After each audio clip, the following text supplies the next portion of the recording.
નમસ્કાર મિત્રો, આણંદ જિલ્લાના ખંભાત તાલુકાના વડોદરા અને વાત્રા ગામની સીમમાં કથિત ગેસ લીકેજની ઘટનાના પગલે ચકચાર મચી છે। સ્થાનિક લોકો અને ગ્રામજનોના જણાવ્યા મુજબ ગેસની અસરથી લોકોને શ્વાસ લેવામાં તકલીફ અને આંખોમાં બળતરા થઈ હતી। આ સાથે જ ખેતરોમાં ઉભેલો લીલો ડાંગરનો પાક પીળો પડી ગયો હોવાનો આક્ષેપ કરવામાં આવ્યો છે। જી હા મિત્રો, અત્યારે હાલના સૌથી મોટા અને મહત્વના સમાચાર સામે આવી રહ્યા છે।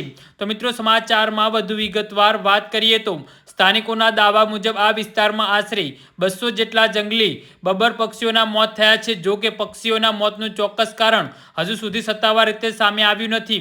વન વિભાગ અને ગુજરાત પ્રદૂષણ નિયંત્રણ બોર્ડ દ્વારા તપાસ હાથ ધરવામાં આવી છે। જી હા મિત્રો, અત્યારે હાલના સૌથી મોટા અને દુઃખદ સમાચાર સામે આવી રહ્યા છે। સ્થાનિકના જણાવ્યા પ્રમાણે ઘટના સ્થળે આસપાસ કથિત રીતે તીવ્ર દુર્ગંધ અનુભવાઈ હતી। ગેસના પ્રભાવના કારણે કેટલાક લોકોને શ્વાસ લેવામાં તકલીફ, ગૂંગળામણ અને આંખોમાં બળતરા થઈ હોવાની ફરિયાદો સામે આવી છે, તો કેટલાક લોકોને ઉલટીની તકલીફ પણ થઈ હોવાનું જાણવામાં આવ્યું છે। ઘટનાની જાણ થતાં જ આસપાસના લોકોમાં ભયનો માહોલ જોવા મળ્યો હતો। જી હા મિત્રો, તો આના વિશે તમારું શું કહેવું છે તો નીચે અમારી કમેન્ટ બોક્સમાં જરૂરથી જણાવજો અને અમારી યુટ્યુબ ચેનલને સબસ્ક્રાઈબ કરવાની ભૂલતા નહીં।